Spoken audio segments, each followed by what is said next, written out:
आज मैं तुझे एक ऐसी बीमारी के बारे में बताऊंगा जिसका शिकार होने से आज तक कोई नहीं बच पाया है। कौन सी भाई? वही जिसमें लोग खाना पीना सोना हिलाना सब कुछ भूल जाते हैं। कौन सी? एग्जाम। ये फिर शुरू हो गया।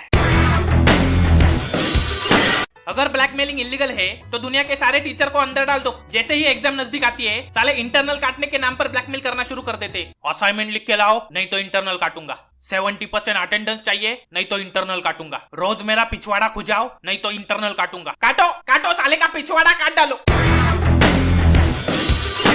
दुनिया के हर क्लास में एक ऐसा बच्चा होता है जिसकी माँ नहीं तो बाप उसी स्कूल का टीचर होता है और पता नहीं कैसे ये बच्चा हमेशा क्लास में टॉप मार जाता है। कौन बताएगा? मैं हूं ना। नहीं, इसका बाप टीचर है तो इसको होमवर्क माफ, पनिशमेंट माफ, एग्जाम में कॉपी माफ। वैसे क्वेश्चन तो इसको पहले से ही मालूम होंगे। मैं तो बोलता हूँ ऐसे बच्चों को स्कूल क्यों भेजते हो? पैदा होते ही हाथ में डिग्री थमाकर एप्पल की बोर्ड मीटिंग में क्यों नहीं बिठा देते?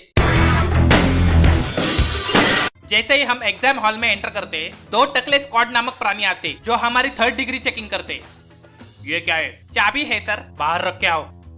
ये क्या है? ये वॉलेट है सर, बाहर रख के आओ। और ये क्या है? सर ये तो ऑपरेशन से ही निकलेगा। जैसे ही क्वेश्चन पेपर हाथ में आता है क्लास के कुछ बच्चे ऐसे पेपर लिखना चालू कर देते जैसे सारी किताबें इन्होंने ही लिखी है। इनके मोटे मोटे आंसर्स देखकर ऐसा लगता है ये बनेगा अगला आइंस्टाइन। इसी बीच में एक जानी पहचानी आवाज आती है, सप्लीमेंट। ये शब्द गरम तेल की तरह कानों में पड़ते ही सारे लोग उस बच्चे की तरफ ऐसे देखते हैं जैसे उसने सप्लीमेंट नहीं डिवोर्स मांगा है। जैसे ही एग्जाम खत्म हो जाता है हम लोगों को सप्लीमेंट बांधने के लिए थ्रेड्स दिए जाते हैं। जरा जाके कोई इन बहन के पकड़ों को समझाओ कि स्टेपलर का इन्वेंशन हो चुका है भाई, नहीं तो स्टेपलर से पिछवाड़ा बंद कर दूंगा मैं।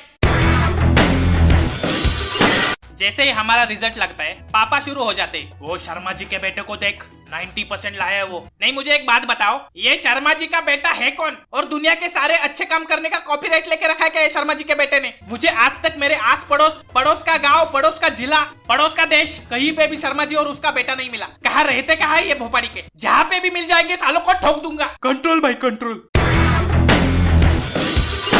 अगर आपको 10वीं में 80 से ज्यादा मार्क्स आए हैं तो आपसे बदनसीब इंसान कोई नहीं है दुनिया में। आपने खुद का ही चूतिया काट लिया है, क्योंकि जिन लोगों को 50-60 मिला है उन लोगों के पास करियर चूज करने की पूरी आजादी है। चाहे तुम आर्ट्स में जाओ, कॉमर्स में जाओ या मैनेजमेंट में जाओ, लेकिन आपको गलती से भी 80 से ऊपर मार्क्स आए हैं तो आपको साइंस में जाने से भगवान भी नहीं बचा सकता। क्योंकि हमारे देश में आर्ट्स और कॉमर्स में जाने वालों को होशियार नहीं माना जाता, लेकिन वही लोग आज बिजनेसमैन और कलाकार बन गए और साइंस वाले बेकार बन गए। जैसे ही एग्जाम नजदीक आती है हमारे घर वाले हाथ धोकर पीछे पड़ जाते। अगर हम 10वीं में हैं, अभी पढ़ ले बेटा, 10वीं के बाद तो ऐश ही ऐश है। 12वीं में, अभी पढ़ ले बेटा, 12वीं के बाद तो ऐश ही ऐश है। कॉलेज में, अभी पढ़ ले बेटा, ग्रेजुएशन के बाद तो ऐश ही ऐश है। नहीं, कहा ये ऐश? ऐश तो सिर्फ अभिषेक के पास है, हमारे पास तो बाबा जी का ठुल्लू बचा है सिर्फ। साला ऐश ऐश करके घर वालों ने ही धोखा दे दिया। हमारा तो अपनों ने काटा, गैरों में कहा दम था। मेरी टट्टी थी छूटी वहां जहां पानी कम था। अगर आप भी मेरी तरह एग्जाम की अगली रात पूरी पढ़ाई करके पास होने के सपने देखते हो तो वीडियो को लाइक ठोको, नए हो तो सब्सक्राइब ठोको, आपका सपना पूरा हो जाएगा। और ये वीडियो हर उस सुनसान व्हाट्सएप ग्रुप पे भेजो जिसके मेंबर्स पढ़ाई में बिजी है। आप टॉप मारोगे तथास्तु।